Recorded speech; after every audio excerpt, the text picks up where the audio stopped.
The arrival. Jack moved into the house on a quiet afternoon, eager for a fresh start.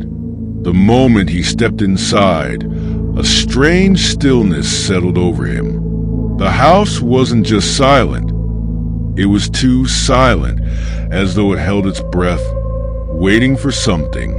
For the first few days, Jack busied himself with unpacking and small repairs. The house creaked and groaned at odd times, but he dismissed it as the settling of an old structure. Yet, there was something about those creaks. They didn't seem random. They came in patterns, almost like footsteps echoing in another room. The first night Jack slept in the house, he woke to a sound, soft, indistinct whispers that seemed to float through the air. He sat up in bed, straining to hear. It was faint, like someone murmuring just out of reach. At first, he thought it might be a neighbor or the wind playing tricks on him. But as he walked through the house, the sound grew stronger. It wasn't coming from outside. It was inside the walls. Jack shook his head and laughed nervously. Old houses make weird noises, he muttered to himself. He returned to bed, forcing himself to ignore the growing unease in his chest. The whispers intensify. Over the next few nights, the whispers became impossible to ignore. They weren't constant but would start suddenly, as though someone were leaning in close to his ear. Jack couldn't make out the words, but the tone was unmistakable, pleading, almost desperate. He tried rationalizing it. Maybe it was the plumbing or the wind, or perhaps even his own imagination. But then came the night he recorded them. Unable to sleep, Jack set his phone to record the sounds while he lay in bed. The whispers started again around midnight, faint but insistent. The next morning, he played back the recording. At first, he heard only static, but then, Jack. The whisper was faint but unmistakable. Searching for an answer, Jack threw himself into investigating the house. He tapped the walls, searching for hollow spaces. He crawled into the attic, where he found nothing but dust and cobwebs. He even went into the basement, though he hated how the air down there felt thick and heavy, like it didn't want him there. But no matter where he looked, he couldn't find the source of the whispers. And they weren't confined to the walls anymore. He started hearing them during the day, faint and fleeting, just enough to make him turn his head and wonder if he was losing his mind. The grandfather clock. One night, as Jack sat in the living room, the old grandfather clock he had ignored since moving in began to chime. It hadn't worked in years. Its hands frozen at 3:15, yet now it ticked and talked, its pendulum swinging ominously. Jack stared at it, paralyzed. The whispers joined the ticking, growing louder and more frantic. He approached the clock and swung the door open, only to find it empty. The sound stopped. The dreams. Jack's sleep was plagued with vivid, unsettling dreams. He found himself wandering through endless hallways, the walls alive with whispers. Shadows flitted just out of reach, and the air was filled with the smell of earth and decay. In one dream, he found a door at the end of a long corridor. It was carved with strange symbols, its surface scratched as though something had tried to claw its way out. When he reached for the handle, the whispers turned into screams, and he woke up drenched in sweat. The hidden door. Jack became obsessed with finding the source of the whispers. He spent hours tapping the walls, convinced there was a hidden space somewhere. One night, he noticed a slight draft in the living room. Following the airflow, he found a seam in the wall, perfectly concealed. He tore at the wallpaper, revealing a small, ancient door. Its wood was splintered and rotting, and it bore the same strange symbols from his dream. He hesitated, his hand trembling on the handle.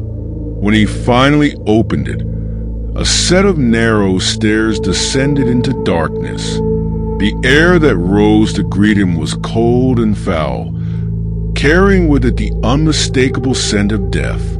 The descent. Armed with a flashlight, Jack descended the stairs. The whispers grew louder with each step, now clear enough to make out fragments. They were calling his name. The staircase ended in a small stone room.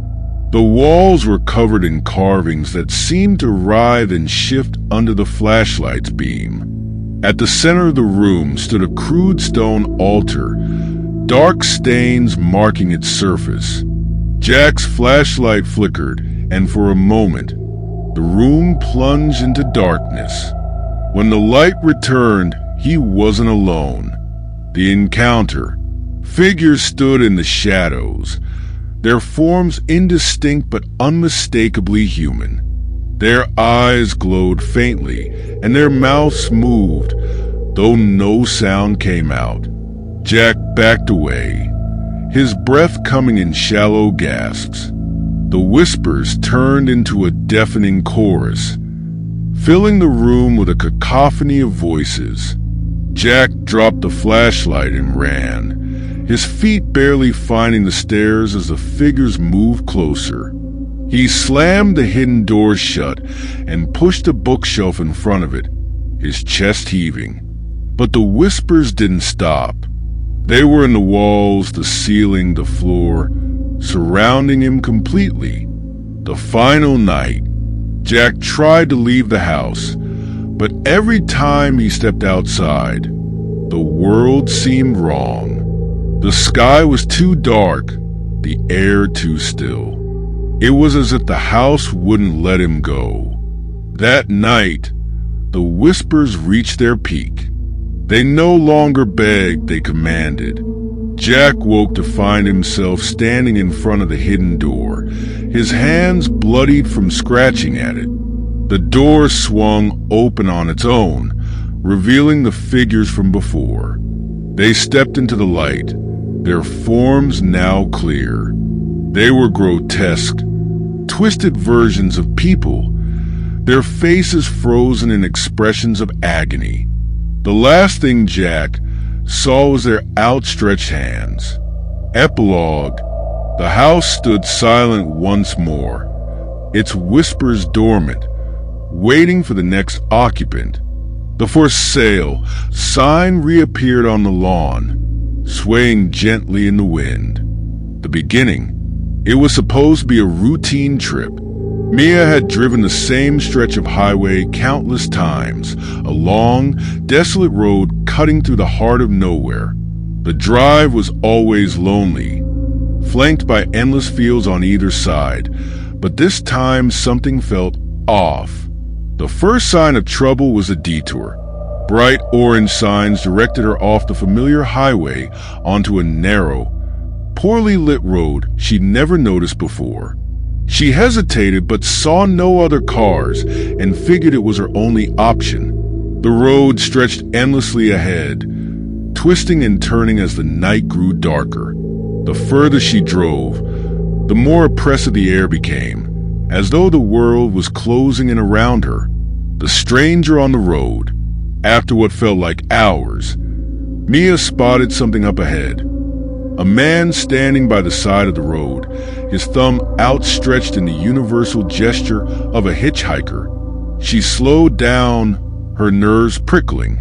He was tall, with a weathered face and eyes that seemed to glint in the darkness.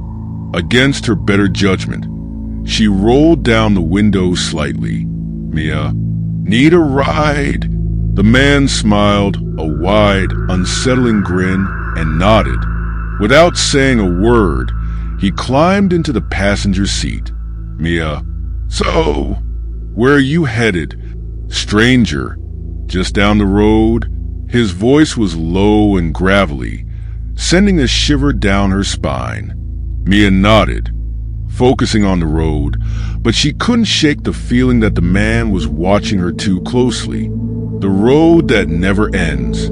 Minutes turned into hours, yet the road seemed endless. There were no towns, no exits, just an unbroken stretch of black asphalt. Mia glanced at her phone, but the GPS showed nothing. The screen was blank, save for a blinking cursor. "Mia, do you know where this road goes?" "I don't remember it being this long." The stranger chuckled, a sound that felt more like a growl. "Stranger, it goes where it needs to." Mia's grip on the wheel tightened. The air in the car grew heavier, and the once faint scent of earth and decay became overwhelming. The first glitch. Mia passed a sign on the side of the road. "Next exit. 10 miles. Relief flooded her. She glanced at the stranger, who was staring straight ahead, his expression unreadable. But 10 miles later, the exit never came. Instead, she passed the same sign again. "Next exit. 10 miles. Her heart pounded. She looked at the stranger, but he didn't seem surprised. "Mia, didn't we just pass that sign?" He turned to her, his grin widening. "Stranger, we're just getting started." The vanishing landmarks. Panic began to set in as Mia kept driving. The same sign appeared every few minutes, mocking her with its false promise of an escape. The fields on either side of the road started to change, their shapes shifting in unnatural ways.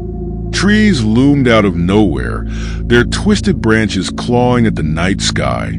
The stranger hummed softly, the tune discordant and unfamiliar. Mia's breath quickened. "Mia, who are you?" "Stranger, a traveler like you." The forgotten town. Out of the darkness, lights appeared in the distance, a town. Mia's heart leaped as she sped toward it, desperate for a way out. But as she entered the town, she realized something was wrong. The streets were empty. Buildings stood in eerie silence, their windows dark and lifeless. The gas station was deserted, the pumps rusted and covered in vines. The stranger finally spoke.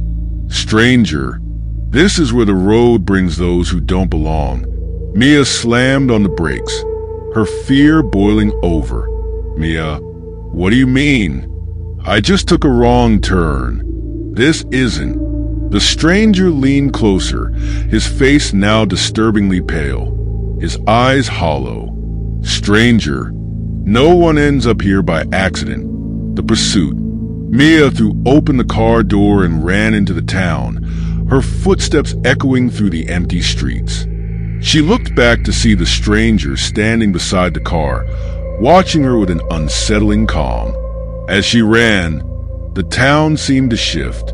Streets led nowhere, and buildings stretched impossibly tall.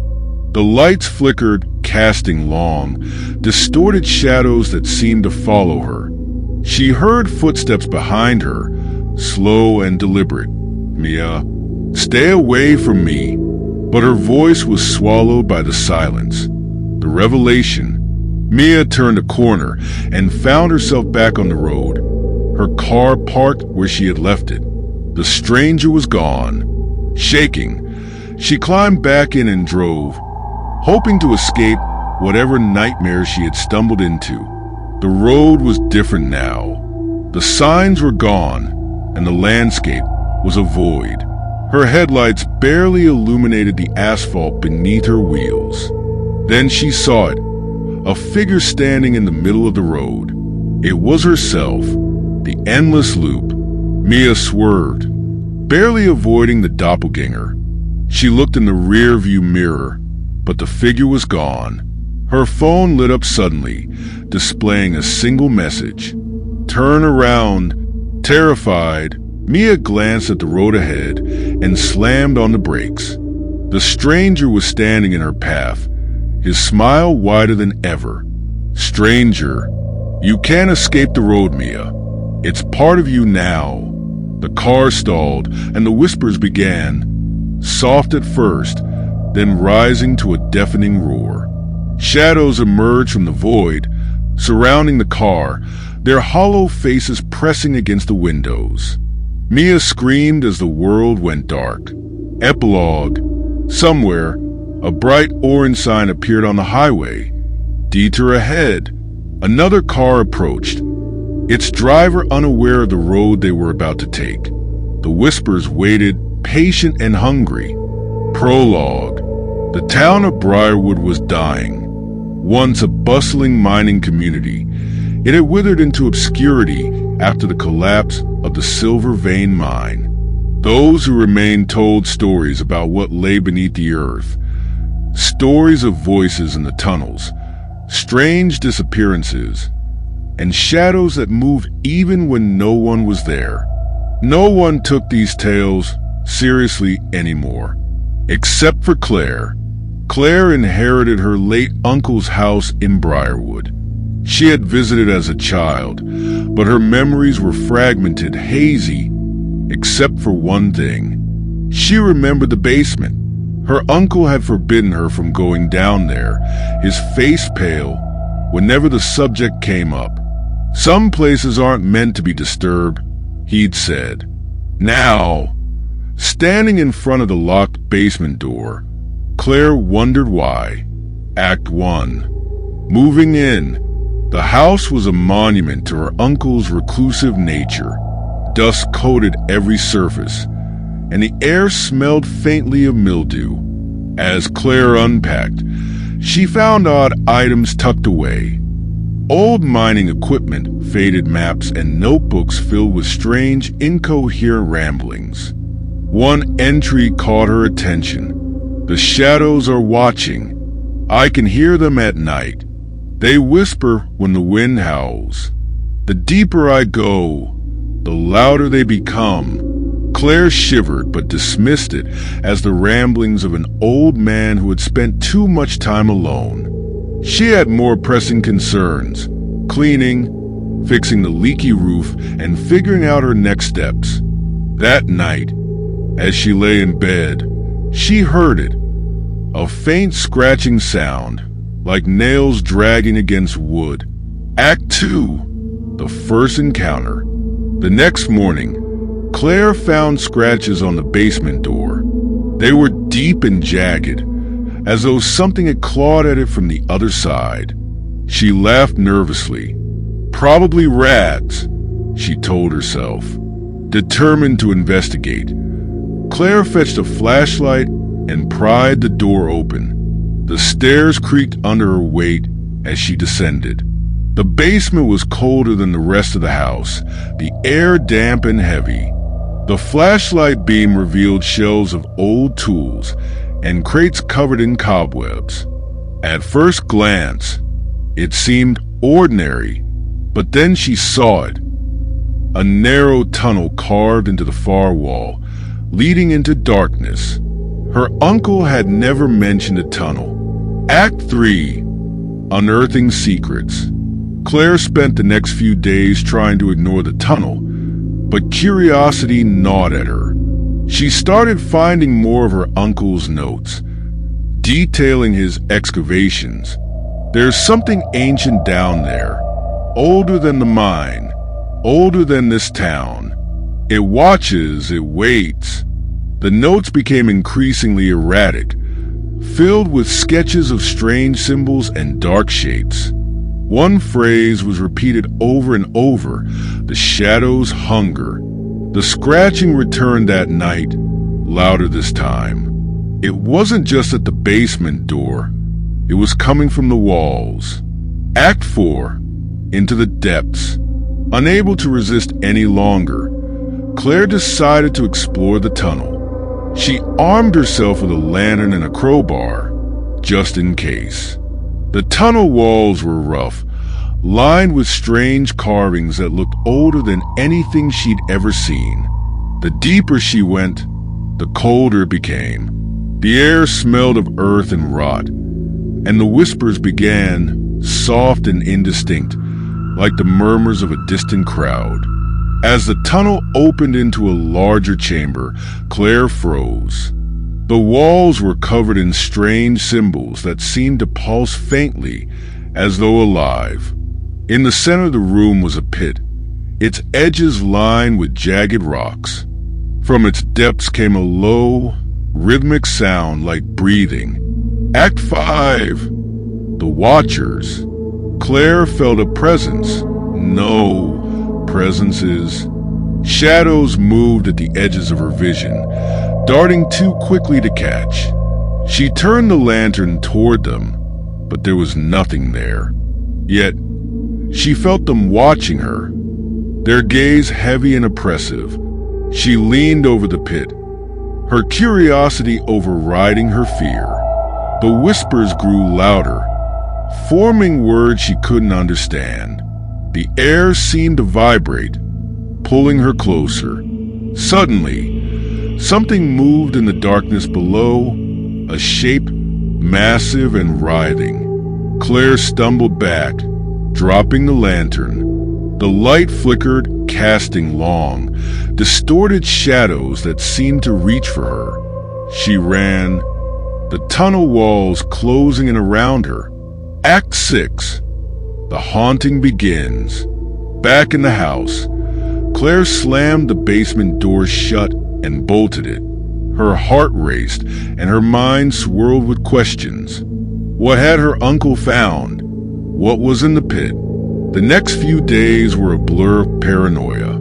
The scratching continued, growing more insistent. Objects in the house moved on their own. Lights flickered, and the air grew colder, no matter how many blankets she piled on. At night, Claire dreamed of the pit. In her dreams, she was falling endlessly into darkness, the whispers growing louder until they became screams. Act 7. The descent into madness. Claire tried to leave Briarwood, but every road out of town seemed to lead her back. Her phone had no signal, and the nearest neighbor was miles away. She was trapped. The shadows began to appear in her waking life. They slid across the walls, pooling in corners where no light could reach. She heard her uncle's voice, faint and echoing. You have to feed them, Claire. It's the only way. Desperate, she returned to the basement. The tunnel seemed longer now, its walls slick and pulsing. The pit was waiting. Act 8. The offering. The whispers grew deafening as Claire stood at the edge of the pit. She felt something pulling at her mind, urging her to step closer. The shadows surrounded her, their forms clearer now. Elongated limbs, empty eyes, mouths that stretched impossibly wide. She reached into her pocket and pulled out one of her uncle's journals. And it was a single sentence written in shaking handwriting. To appease the shadows, you must give them what they crave. But what did they crave? Suddenly, the shadows surged toward her. She screamed as they enveloped her, dragging her toward the pit. Epilogue. Days later, the house stood empty. The basement door was open, the air around it cold and still. A new family moved into Briarwood, drawn by the promise of cheap land and a quiet life. In the dead of night, they heard scratching at the walls, and the shadows waited. Prologue. The Pine Hollow was an unassuming roadside motel, the kind of place where travelers stayed for a night before moving on. It wasn't fancy, but it was clean and quiet, except for room 6. Locals whispered about it, about the strange things that happened there. The manager, Mr. Corbin, never rented it out unless the motel was full and the guests insisted. "It's just another room," he'd say with a forced smile. When Lisa checked in late one rainy night, she didn't think twice about taking room 6. She was tired, soaked to the bone, and grateful to have a place to stay. Act 1. The first night. The room was modest, with a double bed, a small desk, and a faded armchair in the corner. The most striking feature was a large, antique mirror that hung on the wall opposite the bed.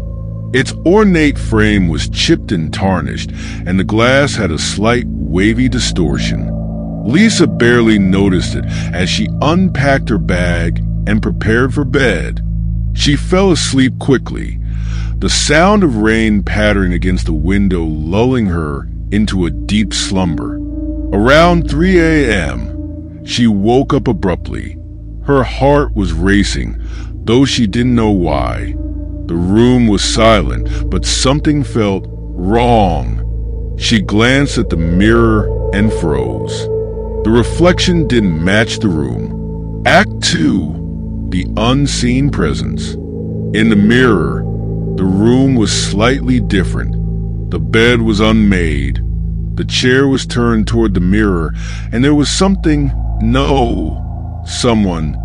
standing in the corner. Lisa spun around, but the room was empty.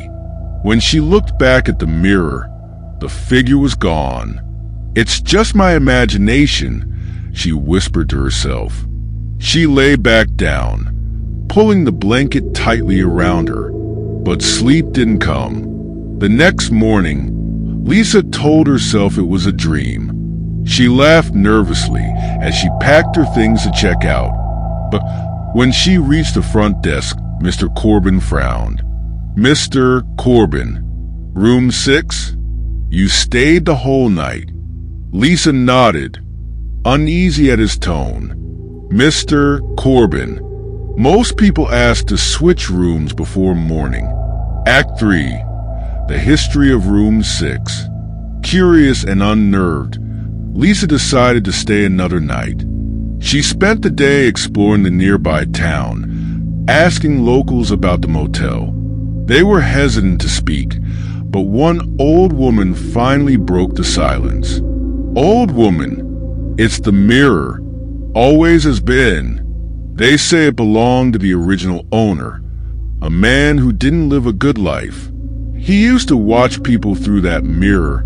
Even after he was gone, Lisa felt a chill. She returned to the motel and confronted Mr. Corbin.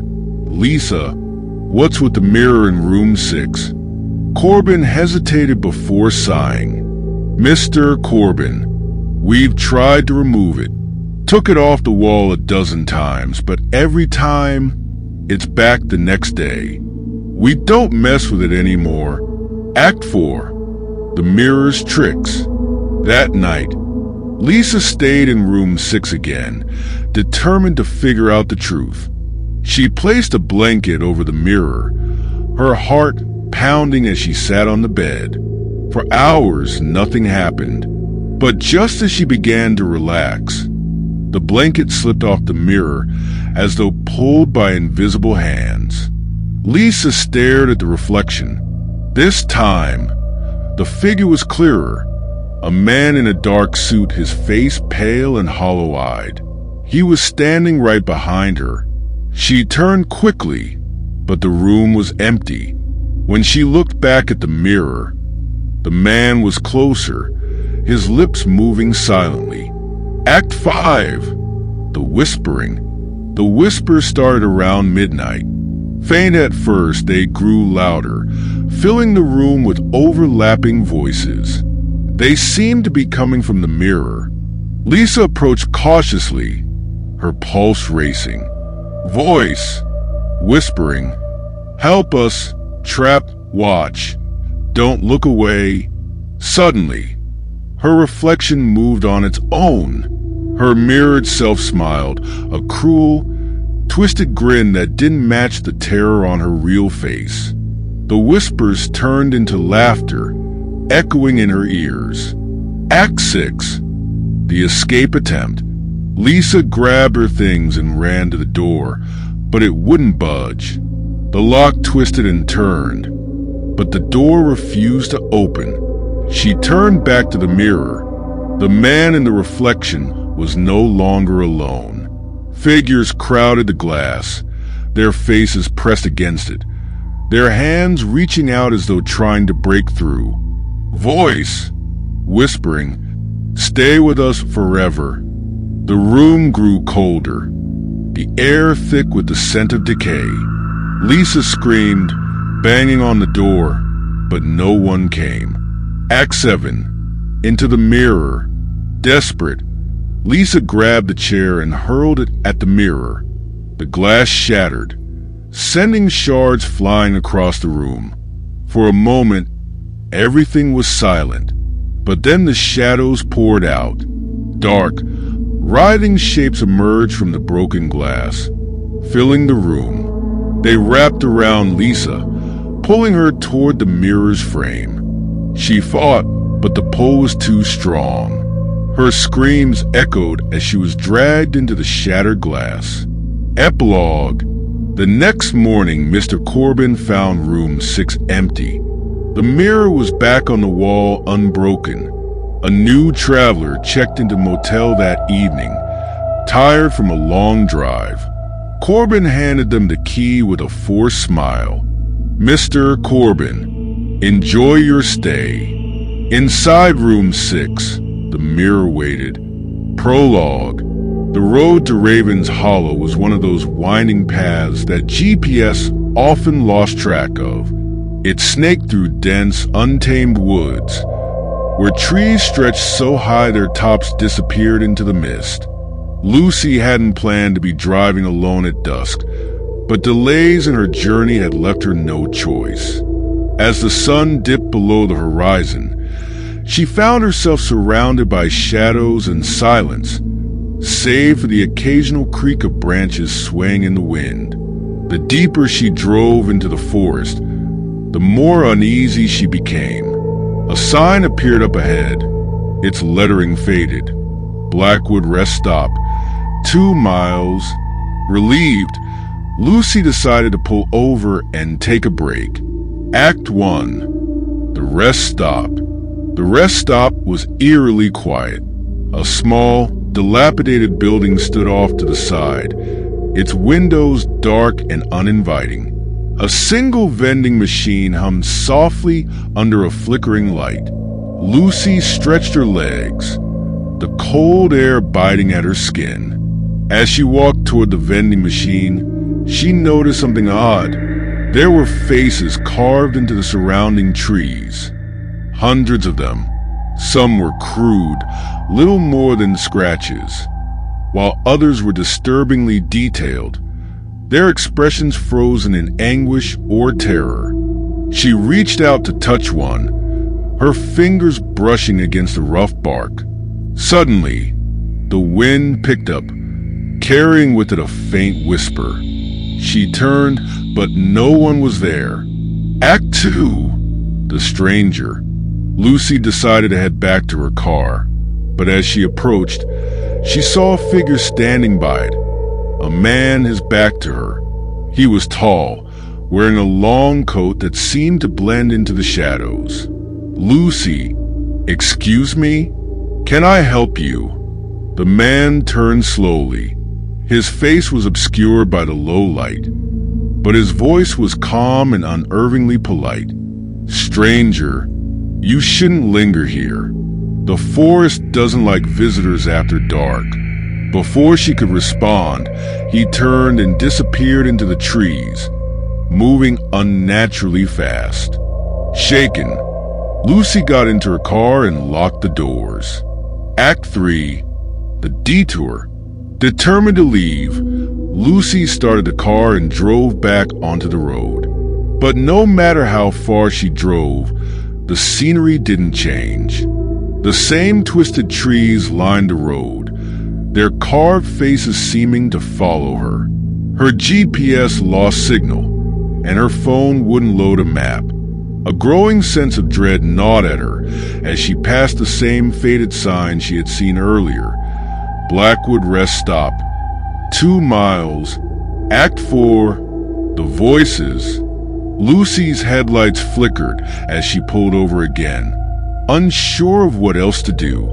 Stepping out of the car, she was met with an unsettling silence. Then came the voices, soft and overlapping, like a distant crowd. They seemed to come from the trees. Voices whispering, "Stay with us, don't leave." The carvings on the trees looked different now. Their expressions had shifted, their eyes seemingly following her every move. Panicking, Lucy got back into her car and sped down the road. Act 5, The Figures. The road ahead was no longer empty. Figures began to appear in the distance, standing motionless in the middle of the lane. As she got closer, her heart sank. They were the same as the carved faces, twisted and contorted, their expressions of pain and fear mirrored in their ghostly forms. Lucy swerved to avoid them, but they reappeared further down the road. No matter how fast she drove, the figures were always ahead, their lifeless eyes fixed on her. Act 6, The Clearing. After what felt like hours, Lucy saw an opening in the trees. A faint light glowed ahead, and she drove toward it desperately. The road ended in a circular clearing. In the center stood a massive tree, its trunk wider than her car, its bark covered in the same haunting carvings. As she stepped out, the whispers grew louder, more insistent. Voices whispering, "Join us, feed the roots." The ground beneath her feet felt soft, like damp earth, but when she looked down, she saw that it wasn't dirt, it was hair. Long, dark strands, tangled and moving as if alive. Act 7, The Keeper of the Forest. The tree groaned, its massive branches shifting as if to acknowledge her presence. From its base, a figure emerged, a woman, impossibly tall and thin, her face a perfect match for one of the carvings. "Keeper, you've come far, traveler. Too far." Lucy backed away, but the keeper's eyes locked onto hers. "Keeper, the forest needs you. It hungers." The whispers turned into a deafening roar, and the tree's roots began to move, snaking toward her. Act 8, The Final Choice. Lucy ran to her car, but the roots wrapped around the tires, dragging it toward the tree. She grabbed a flashlight and swung it at the roots, but it was no use. The keeper approached, her voice calm, yet filled with malice. "Keeper, give yourself willingly, and your face will be remembered. Resist, and you'll be forgotten." Lucy screamed as the roots pulled her toward the tree. Faces in the bark twisted and writhed, their mouths moving in silent pleas. Epilogue. The next morning, a truck driver stopped at the Blackwood rest stop, looking for coffee. As he stepped out of his vehicle, he noticed the carvings on the trees. One of them looked new, a face, frozen in an expression of sheer terror, and the forest remained silent, waiting for its next visitor. Prologue. It was supposed to be a simple trip. Nathan boarded the late-night train from Hollowbrook Station, bound for the city. The train was nearly empty, the air thick with the smell of metal and stale coffee. He settled into a window seat, listening to the rhythmic clatter of wheels against the tracks as the train lurched forward. Nathan was used to late-night travel, but something about this train felt different. The lighting flickered, casting long, distorted shadows down the aisles. The conductor moved silently between the cars, his face obscured by the brim of his hat. Act 1. The Empty Seats. As the train sped through the dark countryside, Nathan noticed something odd. Every time he glanced around, the passengers seemed to shift positions. A woman who had been seated 2 rows ahead was suddenly gone. The man reading a newspaper across the aisle vanished without a sound. At first, Nathan chalked it up to people getting off at stops, but when he looked out the window, there were no stations. Just an endless stretch of forest illuminated by the train's headlights. The overhead intercom crackled. Intercom distorted. Next stop, Hollowbrook Station. Nathan froze. Hollowbrook Station was where he had boarded. Act 2, the wrong stop. Confused, Nathan checked his watch. It had been nearly an hour since they left, yet the train seemed to loop back to its starting point. He stood, intending to ask the conductor what was going on. As he moved through the cars, he realized something chilling. They were completely empty. Every seat was vacant, though he could have sworn he'd seen passengers earlier. The train slowed, and Nathan peered out the window. Hollowbrook Station was dark and abandoned, its platforms overgrown with weeds. He hesitated but decided to stay on the train. The doors hissed shut and the train accelerated, plunging back into the night. Act 3, the conductor's warning. Nathan finally found the conductor at the end of the train. The man stood rigid, his uniform pristine, his gloved hands gripping a metal punch. Nathan, "Excuse me, where's this train going? Why did we return to Hollowbrook?" The conductor's head turned slowly, his face pale and expressionless. "Conductor, this train goes where it's needed, but you shouldn't be here." Before Nathan could respond, the conductor's body jerked unnaturally, his head snapping toward the ceiling. "Conductor," whispering, "they're watching. Stay in your seat." Act 4, the passenger's return. Nathan returned to his car, his heart pounding. To his shock, the seats were no longer empty. The passengers had returned, but something was wrong. They sat unnaturally still, their faces obscured by shadows. None of them moved or spoke. When the train hit a bump, one passenger's head lolled unnaturally to the side, revealing lifeless, glassy eyes. Nathan staggered back, realizing the passengers weren't alive. Act 5, the carriage of memories. The intercom crackled again. Intercom. Next stop, Hollowbrook Station. Desperate for answers, Nathan searched the cars again. He passed through a dining car, where plates of untouched food sat rotting. In another car, he found photographs scattered across the floor. They were faded, showing scenes of train stations, travelers, and families waving goodbye. One photograph made him pause. It was of himself, sitting on a bench at Hollowbrook Station. Act 6, the truth revealed. The train slowed, and Nathan braced himself for another stop at Hollowbrook. But this time, the station was alive with people.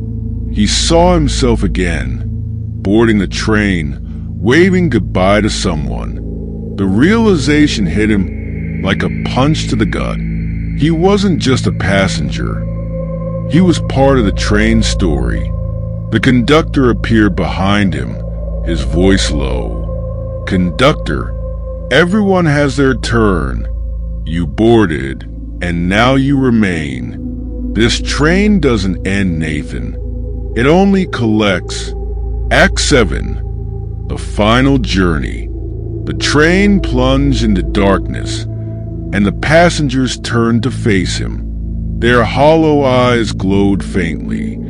their mouths opening in silent screams. Nathan backed away, but there was nowhere to go. The walls of the train seemed to stretch and twist, the windows showing impossible landscapes. Fields of ash, rivers of glowing red, endless voids of black. The conductor's voice echoed through the chaos. "Conductor, you've been running from this, Nathan, but the train always catches up." Epilogue. The next morning, a woman boarded the late-night train at Hollowbrook Station. She settled into a seat, noticing the strange, flickering lights and the faint smell of metal. Across from her sat a man, staring out the window. His face was pale and expressionless, his eyes distant. The train doors closed and the journey began again.